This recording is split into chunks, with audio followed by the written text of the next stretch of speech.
এই যে দেখতে পাচ্ছেন কত সুন্দর ক্যাসেল, আগের দিনের রাজা মহারাজাদের ক্যাসেল, এখন ভেঙে শুধু এইটাই আছে।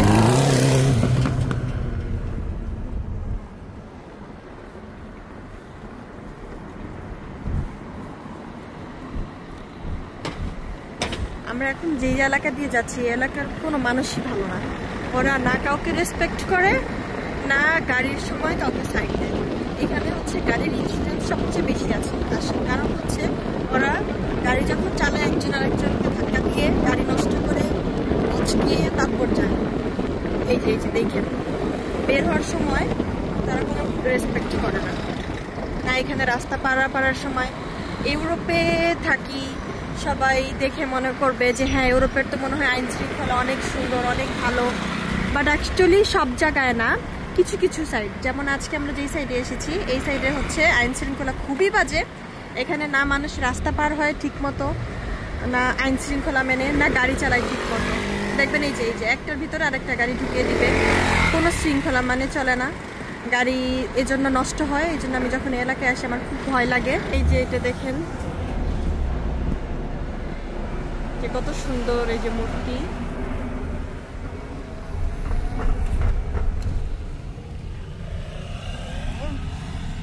দেখছেন কত সুন্দর, এলাকাটা ভালোই।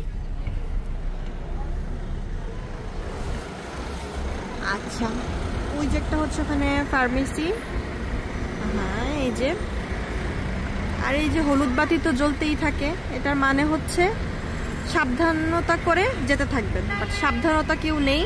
এখানে আসলে খালি ভয়ে থাকি যে কখন আমার গাড়িটা লাগিয়ে দেয় এক পাশ থেকে এসে আরেক পাশে।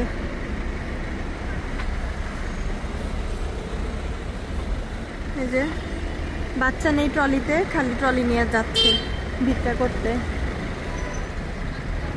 আমার মোবাইলটা নাকি টান দিয়ে দৌড় দেয়, সেই ভয়েই আছি যে আমার মোবাইলটা দিয়ে যে ভিডিও করতেছি এই মোবাইলটাই নাকি নিয়ে টান দেয়। আচ্ছা এই যে উপরে যে কেবল দেখতে পাচ্ছেন, আর এই কেবল দিয়ে হচ্ছে যে ট্রাম যায়।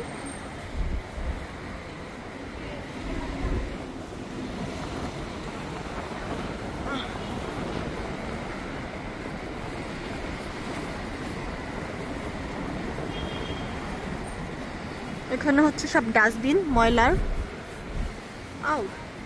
আর এখানে হচ্ছে রাস্তায় মার্কেট বসছে, পরিবেশটা দেখলে মনে হবে বাংলাদেশের গুলিস্তানে এসেছেন কেউ। যে এই যে রাস্তায় বাজার টাজার মার্কেট বসা, গাড়ি ঘোড়া যেভাবে পার্ক করা, মানুষজন যেভাবে চলতেছে, এটা হচ্ছে রাস্তার বাজার। এখানে সব কিছু ডিসকাউন্টে দেয়, জুতা থেকে কাপড় থেকে শুরু করে। এই যে দিল আমার মোবাইলটা মনে হয় টান পিছন দিক থেকে।